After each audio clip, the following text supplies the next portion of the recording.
बिस्मिल्लाहिर्रहमानिर्रहीम, अस्सलाम वालेकुम। डियर स्टूडेंट्स, उम्मीद है कि आप सब खैरियत से होंगे। My name is Adeel Mehboob, I am lecturer of computer science.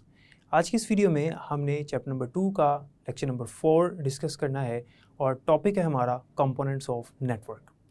Last lecture में हमने पढ़ा था how the internet is useful, internet के बेनिफिट्स पढ़े, जिसमें हमने इंटरनेट की बहुत सारी सर्विसेज डिस्कस की जो कि इंटरनेट से हम अवेल करते हैं और उन सर्विसेज को हम इस्तेमाल करते हैं डेली बेसिस पे। अब हम पढ़ने लगे हैं कि नेटवर्क के कंपोनेंट्स कौन कौन से होते हैं, नेटवर्क के जो मेजर कंपोनेंट्स हैं वो कौन से हैं जो नेटवर्क बनाने के लिए इस्तेमाल होते हैं। इसमें सारे कंपोनेंट्स तो नहीं लिखे हुए बुक में, लेकिन जितने मेंशन है उनको हमने डिस्कस करना है कि नेटवर्क के कौन कौन से कंपोनेंट्स होते हैं। जिनमें सबसे पहले तो वो बता रहा है हमारे पास लैन क्या होता है, लोकल एरिया नेटवर्क। लैन के बारे में एक ओवरव्यू मैं दे चुका हूँ, लेकिन इस टॉपिक में जो लैन के बारे में डिस्कशन है वो भी हम करेंगे। इसके अलावा NIC के बारे में पढ़ेंगे, ब्रिज, गेटवे और राउटर। लैन एक छोटा नेटवर्क होता है जिसके अंदर नंबर ऑफ़ कंप्यूटर्स कम होते हैं। एक बिल्डिंग का नेटवर्क हो सकता है, एक ऑफिस का, एक लैब का नेटवर्क हो सकता है, या एक होम नेटवर्क हो सकता है जिसमें चंद कंप्यूटर्स आपस में कनेक्टेड हों थ्रू वायर और वायरलेसली। जी हाँ, याद रखिएगा कि लैन में हम सिर्फ ऐसा नहीं है कि कंप्यूटर्स को सिर्फ वायर से कनेक्ट करते हैं, वायरलेसली भी कनेक्ट कर सकते हैं। लोकल एरिया नेटवर्क के बाद हमने पढ़ा था मैन होता है, जो कि इससे बड़ा नेटवर्क होता है, एक सिटी की रेंज तक फैल जाता है जो नेटवर्क, उसे हम मैन कहते हैं। और अगर इससे भी बढ़ जाए यानी डिफरेंट कंट्रीज़ तक फैल जाए, जिसकी बेहतरीन एग्जांपल इंटरनेट है जो पूरी दुनिया तक फैला हुआ है, इसको हम वैन कहते हैं। तो कंपोनेंट्स ऑफ नेटवर्क में एक कंपोनेंट उसने लिखा हुआ है लैन यानी लोकल एरिया नेटवर्क, और लोकल एरिया नेटवर्क के बारे में उसने कुछ यहाँ पर चीज़ें बताई हुई हैं। वो कहता है कि लैन जो है यानी लोकल एरिया नेटवर्क जो है, ये टेलीफोन नेटवर्क के साथ कनेक्ट नहीं होता, बल्कि इसके अपने सेपरेट कंपोनेंट्स होते हैं। लैन में जब हम कंप्यूटर्स को आपस में कनेक्ट करते हैं तो जैसा कि आपको पता है कि लैन चूँकि एक छोटा नेटवर्क होता है, इसका ज्योग्राफिक एरिया कम होता है, कंप्यूटर एक दूसरे के करीब होते हैं, तो इसमें हम मोस्टली थ्रू वायर्स कंप्यूटर्स को आपस में कनेक्ट करते हैं। कुछ लैन्स में हम ट्विस्टेड पेयर केबल इस्तेमाल करते हैं। ट्विस्टेड पेयर केबल क्या होती है, इसके ऊपर एक डिटेल डिस्कशन है चैप्टर नंबर 3 में, लेकिन फ़िलहाल ट्विस्टेड पेयर केबल क्या होती है इसके बारे में थोड़ा सा ज़रूर पढ़ते हैं कि ट्विस्टेड पेयर केबल क्या है। ये एक वायर की टाइप है, ये एक केबल की टाइप है, और ये कॉस्टली नहीं होती, सस्ती होती है, लेकिन इसकी स्पीड इतनी ज़्यादा नहीं होती। ये पहले कभी इस्तेमाल हुआ करती थी, अब ये ज़्यादा इस्तेमाल नहीं होती। तो लैन जो होता है, जब हम लोकल एरिया नेटवर्क बनाते हैं, उसमें मोस्टली कंप्यूटर्स को ट्विस्टेड पेयर केबल के ज़रिए से कनेक्ट किया जाता है। लेकिन कुछ लैन्स ऐसे भी होते हैं जिनमें ट्विस्टेड पेयर केबल की बजाय कोएक्सियल और फाइबर ऑप्टिक केबल का इस्तेमाल किया जाता है। यानी यहाँ पर कोएक्सियल केबल लगा दी जाती है, उसके ज़रिए कंप्यूटर्स को कनेक्ट कर दिया जाता है, या फिर फाइबर ऑप्टिक केबल के ज़रिए से कनेक्ट किया जाता है। कोएक्सियल केबल और फाइबर ऑप्टिक केबल का नुकसान यानी डिसएडवांटेज ये है कि ये एक्सपेंसिव हैं as compared to twisted pair cable, लेकिन इनका एडवांटेज, इनका बेनिफिट ये है कि ये दोनों फास्ट हैं as compared to twisted pair cable. क्योंकि फास्ट हैं इसलिए इनकी कॉस्ट भी ज़्यादा है। तो कुछ लोकल एरिया नेटवर्क्स में लोग क्या करते हैं कि जब नेटवर्क बनाते हैं तो कोएक्सियल केबल या फाइबर ऑप्टिक का इस्तेमाल करते हैं। ये फास्ट होती हैं, इनमें डाटा ट्रांसफ़र करने की जो स्पीड है वो ज़्यादा होती है, यानी कि इनकी बैंडविड्थ ज़्यादा होती है। डियर स्टूडेंट्स, बैंडविड्थ का वर्ड मैंने इसलिए यहाँ पर बोला क्योंकि आगे जाकर भी ये आएगा, इसलिए मैं भी आपको समझाने लगा हूँ कि बैंडविड्थ का मतलब होता है capacity of medium to transfer data in 1 second. Medium जो है, ये मीडियम है ना, वायर हमने पढ़ा था, कम्युनिकेशन मीडियम या कम्युनिकेशन चैनल या ट्रांसमिशन मीडियम या ट्रांसमिशन मीडिया, ये सब एक ही चीज़ के नाम है। वो पाथ जिसके ऊपर से डाटा ट्रैवल होना है, जिसने 2 या 2 से ज़्यादा कंप्यूटर्स को कनेक्ट करना है, जो कि या तो वायर हो सकती है या वायरलेस हो सकते हैं, यानी सिग्नल्स हो सकते हैं। तो इसकी जो कैपेसिटी है कि एक सेकंड में कितना डाटा लेकर जा सकती है, इसको कहते हैं बैंडविड्थ। तो बैंडविड्थ जितनी ज़्यादा होगी, हमारे मीडियम की स्पीड उतनी ही ज़्यादा होगी, बैंडविड्थ जितनी कम होगी, मीडियम की स्पीड उतनी ही कम होगी। तो कोएक्सियल और फाइबर ऑप्टिक केबल की बैंडविड्थ जो है as compared to twisted pair cable fast होती है, ज़्यादा होती है। और याद रखिएगा कि मैंने भी पहले भी आपको बताया कि ज़रूरी नहीं है कि लोकल एरिया नेटवर्क में सिर्फ वायर ही हो जिससे हम कंप्यूटर्स को कनेक्ट करें, हम वायरलेसली भी कंप्यूटर्स को कनेक्ट कर सकते हैं। जी हाँ, सिग्नल्स के ज़रिए से भी कंप्यूटर्स को आपस में कनेक्ट किया जाता है अगर हमने लोकल एरिया नेटवर्क बनाया हुआ तो। यानी लोकल एरिया नेटवर्क में with the help of signals भी हम कंप्यूटर्स को कनेक्ट कर सकते हैं और मैसेज को ट्रैवल करवा सकते हैं, एक्सचेंज करवा सकते हैं डाटा। लेकिन जब हम वायरलेसली कंप्यूटर्स को कनेक्ट करेंगे तो ये लॉन्ग डिस्टेंसेस के लिए स्टेबल नहीं होगा। कंप्यूटर अगर करीब है तो ठीक है, लेकिन जितना दूर होते चले जाएंगे, जितना डिस्टेंस हम बढ़ाते जाएंगे कंप्यूटर्स का, उतना ये स्टेबल नहीं होगा, स्लो भी हो जाएगा। इसलिए मोस्टली लोकल एरिया नेटवर्क्स में हम यूज़ करते हैं केबल्स का। लोकल एरिया नेटवर्क में लोग एक दूसरे के साथ इंफॉर्मेशन शेयर कर सकते हैं, डाटा शेयर कर सकते हैं, हार्डवेयर रिसोर्सेज शेयर कर सकते हैं, सॉफ्टवेयर शेयर कर सकते हैं। यानी नेटवर्क के जितने भी हमने एडवांटेजेस पढ़े थे वो सारे के सारे लोकल एरिया नेटवर्क यानी लैन में किए जा सकते हैं। यहाँ पर जो टॉपिक है आपका कंपोनेंट्स ऑफ नेटवर्क का, इसके साइड पे एक नोट लिखा हुआ है, वो मैं समझता हूँ कि बताना बच्चों को बड़ा ज़रूरी है। वो ये है कि उसने कहा है कि आज जो चैटिंग की फैसिलिटी है जो हमें इंटरनेट ने दी हुई है, या हम लैन में भी कर सकते हैं, यानी नेटवर्क के ज़रिए से जो हम चैटिंग करते हैं, एक दूसरे के साथ रब्ता करते हैं। चैटिंग से मुराद यानी रियल टाइम डिस्कशन एक दूसरे के साथ करें, एक दूसरे के साथ 1-to-1 रब्ते में हैं। ये नेटवर्क की बहुत अच्छी फैसिलिटी है। आज के दौर में ये बहुत अच्छी फैसिलिटी है, ये एडवांटेज है और हम इससे बहुत सारे फ़ायदे हासिल कर रहे हैं। लेकिन जो स्टूडेंट्स हैं उसमें ज़्यादातर स्टूडेंट्स इसका बहुत ज़्यादा इस्तेमाल करके अपना टाइम वेस्ट कर रहे हैं और अपनी स्टडी को कॉम्प्रोमाइज़ कर रहे हैं। तो इसलिए यहाँ पर आपको सजेस्ट करूँगा कि आप नेटवर्क का यानी इंटरनेट का उतना ही इस्तेमाल करें जितना इस्तेमाल करने से आपकी स्टडी और बाकी जो मामूलात ज़िंदगी हैं वो डिस्टर्ब ना हो, वो कॉम्प्रोमाइज़ ना हो। तो ये चीज़ ज़हन में रखिएगा। देखिए, हर चीज़ के एडवांटेजेस भी होते हैं और डिसएडवांटेजेस भी होते हैं। ये हमारे ऊपर होता है कि हमने उसके एडवांटेजेस से फ़ायदा हासिल करना है या उसके डिसएडवांटेजेस से नुकसान उठाना हमने। इसलिए ये स्टूडेंट्स को सजेस्ट करना यहाँ पे बड़ा इम्पॉर्टेंट है, बड़ा ज़रूरी है, लाजमी है कि आपको इस चीज़ की समझ आए। उसकी वजह ये है कि आज जो मैट्रिक के स्टूडेंट्स हैं या इंटरमीडिएट के स्टूडेंट्स हैं, इनके पास जब फ़ोन्स आ जाते हैं, इंटरनेट होता है, तो फिर वो उसको हद से ज़्यादा जब इस्तेमाल करते हैं तो जो स्टडी और बाकी जो मामलात हैं वो डिस्टर्ब हो जाते हैं। नेक्स्ट हमारे पास जो कंपोनेंट है, back to the topic again, वो है लैन के बाद NIC। ये भी एक नेटवर्क का कंपोनेंट है, ये भी नेटवर्क का एक जुज़ है, एक पार्ट है। NIC की फुल फॉर्म इंपॉर्टेंट है। NIC stands for network interface card. Network interface card ये एक सर्किट बोर्ड है जो हमारे कंप्यूटर सिस्टम के अंदर मदरबोर्ड के साथ अटैच होता है। जो हमारा कंप्यूटर सिस्टम होता है, जो रेक्टेंगुलर केसिंग होती है, उसके अंदर जो मदरबोर्ड होता है, जिसके ऊपर रैम और दूसरे जो सर्किट्स हैं और जो बाकी हार्ड डिस्क वगैरह उसके साथ कनेक्टेड होती, उसी मदरबोर्ड के साथ डायरेक्टली अटैच होता है हमारा NIC कार्ड। ये एक नेटवर्क कार्ड है, यानी ये नेटवर्क में इस्तेमाल होता है। अगर हमारा कंप्यूटर नेटवर्क के साथ कनेक्टेड नहीं है या हमने नहीं करना, तो फिर ये लगा भी होगा तो इसका कोई मकसद नहीं होगा, ये इसकी कोई वर्किंग नहीं होगी। एक नेटवर्क कार्ड है, इसके नाम में है नेटवर्क इंटरफेस कार्ड, और ये हमारे कंप्यूटर की जो एक्सपेंशन स्लॉट होती है उसके साथ लगा होता है, उसके साथ फिक्स होता है, उसके साथ कनेक्टेड होता है। जस्ट लाइक रैम, आपने रैम देखी होगी मदरबोर्ड के ऊपर जिस तरह से लगी होती है, रैम भी स्लॉट के अंदर लगी होती है, तो ये भी स्लॉट के अंदर ही लगा होता है। और इसका ये काम होता है कि हमारे कंप्यूटर को उस वायर के साथ कनेक्ट कर देना जो वायर नेटवर्क के लिए हमने उसके साथ लगाई हुई है। यानी हमने जो वायरिंग की है कंप्यूटर्स को आपस में कनेक्ट करने के लिए, उस वायरिंग के ऊपर डाटा भेजने के लिए या उस वायरिंग से डाटा रिसीव करने के लिए हमारे कंप्यूटर में NIC कार्ड होना चाहिए। अगर NIC कार्ड हमारे कंप्यूटर में नहीं है तो हम नेटवर्क में मैसेज भेज ही नहीं सकते और ना ही हमें कोई मैसेज रिसीव होगा। वायर हमने लगा ली कंप्यूटर के साथ, हम कह रहे हैं जी हमारे सारे कंपोनेंट्स पूरे हैं, वायर लग गई, अटैच हो गई, दूसरे कंप्यूटर के साथ भी अटैच हो गई, सारे काम हो गए, लेकिन हमारे कंप्यूटर से ना मैसेज जा रहा है ना आ रहा है। उसकी वजह यह है कि हो सकता है कि हमारे कंप्यूटर में NIC कार्ड ना हो।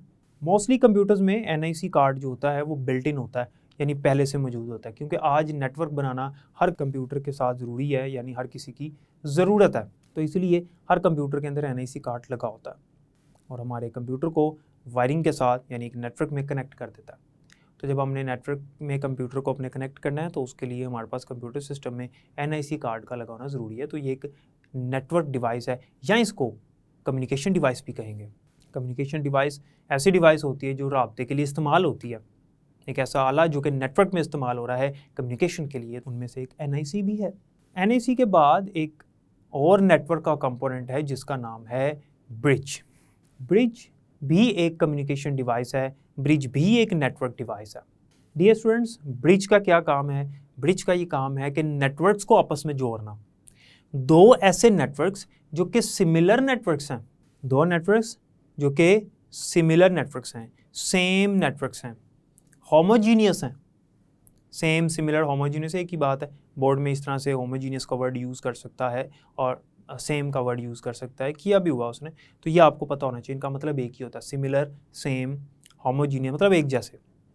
फॉर एग्जांपल एक तरफ लैन है, लोकल एरिया नेटवर्क है, और दूसरी तरफ भी लोकल एरिया नेटवर्क है, दोनों सेम नेटवर्क्स हैं, इन दोनों को जोड़ के एक बड़ा नेटवर्क बनाना है, तो दरमियान में जो डिवाइस लगेगी इनके सेंटर पॉइंट पे वो होगी ब्रिज। ब्रिज एक कम्युनिकेशन डिवाइस है जो दो या दो से ज़्यादा सिमिलर नेटवर्क्स को आपस में कनेक्ट करती है। फॉर एग्जांपल एक कंपनी है, उसकी एक बिल्डिंग का नेटवर्क है, बिल्डिंग में 15 to 20 कंप्यूटर्स हैं, वो आपस में कनेक्टेड हैं, तो ये कहलाएगा लोकल एरिया नेटवर्क, एक लैन है। और उसी के करीबी एक और कंपनी ने एक और बिल्डिंग ली है, वहाँ पर भी कंपनी के पास एक नेटवर्क बना हुआ है, कोई 5 to 10 कंप्यूटर्स का, फॉर एग्जांपल, वो भी एक लोकल एरिया नेटवर्क है। लेकिन कंपनी चाहती है कि ये दोनों, चूँकि कंपनी की अपनी बिल्डिंग्स हैं, कंपनी के अपने नेटवर्क्स हैं, तो कंपनी चाहती है इनकी आपस में जो है वो कम्युनिकेशन हो, तो कंपनी इन नेटवर्क्स को आपस में कंबाइन करना चाह रही है और एक नेटवर्क करना चाह रही है इनको। उसके लिए इनको जब कनेक्ट किया जाएगा तो इनके सेंट्रल पॉइंट पे, इनके मिड पॉइंट पे, यानी इनके दरमियान में एक डिवाइस लगेगी जिसे हम ब्रिज कहेंगे। ब्रिज का काम होगा कि जब एक तरफ से डाटा आएगा तो ब्रिज ने उसको रिसीव करके दूसरी तरफ दूसरे नेटवर्क में भेज देना है। यानी कि अगर एक बिल्डिंग में किसी एक कंप्यूटर ने डाटा सेंड किया दूसरी बिल्डिंग के किसी कंप्यूटर को, तो यहाँ से जब डाटा निकला तो पहले ब्रिज के पास आएगा, ब्रिज आइडेंटिफाई करेगा कि डाटा किसको भेजना है, ब्रिज पे दूसरे नेटवर्क में वो डाटा भेज देगा। फिर जब दूसरे नेटवर्क में जाएगा, वहाँ जिस कंप्यूटर का एड्रेस मैच करता होगा उसको वो मैसेज भेज दिया जाएगा, या उसको जो भी डाटा है वो सेंड कर दिया जाएगा। ये है ब्रिज डिवाइस, जो कि कम्युनिकेशन डिवाइस है या नेटवर्क डिवाइस है। नेक्स्ट आता है हमारे पास गेटवे। डियर स्टूडेंट्स, गेटवे भी एक कम्युनिकेशन डिवाइस है, और गेटवे भी ऐसी डिवाइस है जो कि नेटवर्क्स को आपस में जोड़ती है। लेकिन ब्रिज में हमने पढ़ा था कि ये सिमिलर नेटवर्क्स को आपस में कनेक्ट करती है, जबकि गेटवे सिमिलर नेटवर्क्स को नहीं बल्कि हेट्रोजीनियस यानी डिसिमिलर नेटवर्क्स को आपस में जोड़ती है, यानी डिफरेंट नेटवर्क्स को आपस में कनेक्ट करती है। डिफरेंट, डिसिमिलर और हेट्रोजीनियस, इनका मतलब एक ही है। तो डिफरेंट टाइप्स के नेटवर्क्स होंगे, उनको आपस में कनेक्ट करना है, तो फिर हमारे पास जो डिवाइस इस्तेमाल होगी वो गेटवे होगी। गेटवे इनके मिड पॉइंट पे लगेगी। फॉर एग्जांपल एक तरफ अगर लैन है और एक तरफ अगर मैन है, मेट्रोपॉलिटन एरिया नेटवर्क, तो इनको कनेक्ट करने के लिए, एक बड़ा नेटवर्क बनाने के लिए जो डिवाइस इस्तेमाल होगी वो कौन सी होगी? That is gateway. याद रखिएगा, गेटवे सिर्फ हार्डवेयर ही नहीं है बल्कि सॉफ्टवेयर भी है। सॉफ्टवेयर कैसे है? क्योंकि जाहिर सी बात है, इस हार्डवेयर को ऑपरेट करने के लिए, इस हार्डवेयर को चलाने के लिए, इसके फंक्शंस को इस्तेमाल करने के लिए जो इसके ऊपर सॉफ्टवेयर होगा उसी के ज़रिए से इसको इस्तेमाल किया जा रहा है। आपको जैसे मैंने चैप्टर 1 में भी बताया था कि हर हार्डवेयर को चलाने के लिए एक सॉफ्टवेयर की ज़रूरत होती है, जो सॉफ्टवेयर उस हार्डवेयर को इंस्ट्रक्शंस देता है कि इसने कैसे चलना है स्मूथली। उसके लिए जो हमारे पास सॉफ्टवेयर होगा वो गेटवे के ऊपर कोई ना कोई स्पेसिफिक सॉफ्टवेयर चल रहा होगा। यहाँ पर एक टर्म लिखी हुई है, वो मैं आपको बताता चलूँ, वो टर्म है node, NODE, node. Dear students, node क्या होता है? A computer in a network is called node. एक डेफिनेशन है नोड की, एक सादा सी, आपको समझ लग गई होगी। A computer in a network is called node. Network के अंदर जो कंप्यूटर्स हैं जितने भी, उनको कहेंगे नोड्स। यानी एक कंप्यूटर अगर नेटवर्क में कनेक्टेड है उसको नोड कहेंगे। अगर वो नेटवर्क में कनेक्टेड नहीं है, वो ऐसे ही सिंपल कंप्यूटर मौजूद है हमारे पास, हम उसको यूज़ कर रहे हैं या नहीं कर रहे, नेटवर्क में कनेक्टेड नहीं, उसको नोड नहीं कहना। नोड किसको कहेंगे? A computer connected in a network is called node. Network कोई भी हो सकता है, उसके लिए ज़रूरी नहीं है कि लैन के अंदर ही हो, मैन में भी हो सकता है, इंटरनेट में भी हो सकता है, लेकिन जो नेटवर्क में कंप्यूटर कनेक्टेड होगा उसको हम कहेंगे नोड। डियर स्टूडेंट्स, राउटर जो है ये ब्रिज और गेटवे की निस्बत जो है वो ज़्यादा बड़ी डिवाइस है, बड़े पैमाने पर इस्तेमाल होती है। इसका भी काम है डिफरेंट नेटवर्क्स को आपस में जोड़ना। ये 2 से ज़्यादा नेटवर्क्स को आपस में जोड़ सकती है। ये डिवाइस मल्टीपल नेटवर्क्स को आपस में कनेक्ट कर सकती है। राउटर भी एक हार्डवेयर भी है और सॉफ्टवेयर भी है। राउटर जो है वो एक सर्वर भी हो सकता है, सेपरेट कंप्यूटर भी हो सकता है, और एक ब्लैक बॉक्स डिवाइस भी होती है। राउटर एक ब्लैक बॉक्स डिवाइस है, एक बॉक्स होता है बड़ा सा, और इसका काम होता है नेटवर्क्स को आपस में कनेक्ट करना। इसके अंदर पोर्ट्स बनी होती हैं जिनके साथ हम डिफरेंट टेक्नोलॉजीज़ को कनेक्ट कर देते हैं। For example Ethernet, token ring, T1, frame relay, asynchronous transfer mode, ATM। ये डिफरेंट टेक्नोलॉजीज़ हैं जो कि राउटर में काम कर रही होती हैं। इनके ज़रिए से हम नेटवर्क्स को आपस में कनेक्ट करते हैं। ये बड़े पैमाने पे इस्तेमाल होता है राउटर्स जो हैं ये इंटरनेट में भी इस्तेमाल होते हैं। हमारे जो ISPs होते हैं, इंटरनेट सर्विस प्रोवाइडर्स, जो हमें इंटरनेट की सहूलत देते हैं, उनके पास ये राउटर्स पड़े होते हैं। ये जब हमें इंटरनेट की सर्विस देते हैं तो ये हमारे कंप्यूटर्स को राउटर्स के साथ लगाते हैं, राउटर के साथ दूसरे बड़े नेटवर्क्स कनेक्टेड होते हैं, तो हमें फिर इंटरनेट की सहूलत मिलती है। तो राउटर जो है वो लार्ज स्केल पे काम करने वाले डिवाइसेस हैं, 2 से ज़्यादा मतलब मल्टीपल कंप्यूटर्स और नेटवर्क्स को आपस में कनेक्ट करने के लिए इस्तेमाल होता है। तो राउटर हार्डवेयर भी है, सॉफ्टवेयर भी है। हार्डवेयर कैसे मैंने आपको बता दिया है, और मैंने आपको बता दी कि इसके साथ पोर्ट्स होती हैं, इंटरफेसेस होती हैं, जिसके साथ हम डिफरेंट टेक्नोलॉजीज़ कनेक्ट कर सकते हैं। जैसे मैंने आपको बता दिया अभी, T1, Ethernet, token ring, frame relay, asynchronous transfer mode, different technologies के नाम हैं जो कि इस पर चल रही होती हैं, इसके साथ कनेक्टेड होती हैं। राउटर जैसे मैंने बताया सॉफ्टवेयर भी है हार्डवेयर के अलावा। तो सॉफ्टवेयर किस तरह से है? सॉफ्टवेयर इसके अंदर 2 तरह के हैं। एक सॉफ्टवेयर इसका एक ऑपरेटिंग सिस्टम है जो इसको चला रहा है, जैसे हमारे मोबाइल में ऑपरेटिंग सिस्टम होता है, हमारे कंप्यूटर में ऑपरेटिंग सिस्टम होता है जो उसको ऑपरेट कर रहा होता है। तो इसका एक अपना ऑपरेटिंग सिस्टम भी होता है, और एक इसका राउटिंग प्रोटोकॉल भी होता है। अभी हमने पढ़ा था पिछले लेक्चर में प्रोटोकॉल क्या होता है, सेट ऑफ रूल्स। इसके ऊपर प्रोटोकॉल भी इंस्टॉल हुआ होता है जो इसको इंस्ट्रक्शंस दे रहा होता है कि मैसेज को कैसे सेंड करना है, कैसे रिसीव करना है, कैसे एक कंप्यूटर के मैसेज को दूसरे नेटवर्क के कंप्यूटर में भेजना है, एक नेटवर्क से मैसेज निकाल के दूसरे नेटवर्क में कैसे ट्रांसफ़र करना है। ये जो रूल्स हैं वो भी इसके ऊपर चल रहे होते हैं, इनको राउटिंग प्रोटोकॉल्स कहते हैं। इसके अलावा इसके ऊपर मैंने आपको बताया ऑपरेटिंग सिस्टम चल रहा होता है जो कि इसको ऑपरेट कर रहा होता है, और इसके अलावा मैनेजमेंट सॉफ्टवेयर भी इसके ऊपर होता है। तो राउटर बहुत इंपॉर्टेंट डिवाइस है, और आज राउटर के ज़रिए से हम इंटरनेट की सहूलत ले रहे हैं मुख्तलिफ ISPs से। हमारे पास डिफरेंट जो कंपनी हमें इंटरनेट प्रोवाइड करती है, जिस कंपनी का हमने इंटरनेट लिया होता है वो ISP कहलाता है। तो ISPs की जो एक्सचेंज होती हैं, जहाँ पर उनके पास जो उनकी कंपनी में बड़ी बड़ी डिवाइसेस लगी हुई हैं, उनमें राउटर्स जो है वो उनके पास बहुत ज़्यादा तादाद में मौजूद हैं। ये एक्सपेंसिव डिवाइस होती है as compared to bridge and gateway. तो स्टूडेंट्स, जैसा कि आपने देखा कि नेटवर्क के कौन कौन से कंपोनेंट्स होते हैं और ये कैसे काम करते हैं, जिनमें हमने LAN के बारे में पढ़ा। फिर मैंने आपको बुक में जो एक उसने इंपॉर्टेंट नोट लिखा हुआ उसको रीड करते हुए मैंने आपको उसके बारे में सजेशन दी, और फिर हमने देखा कि LAN में हम कौन सा मीडियम इस्तेमाल करते हैं मोस्टली, और कौन कौन से मीडियम्स इस्तेमाल होते भी हैं। फिर हमने NIC के बारे में पढ़ा, हमने ब्रिज जो कम्युनिकेशन डिवाइस है, नेटवर्क डिवाइस है, उसके बारे में पढ़ा कि सिमिलर नेटवर्क्स को जोड़ती है।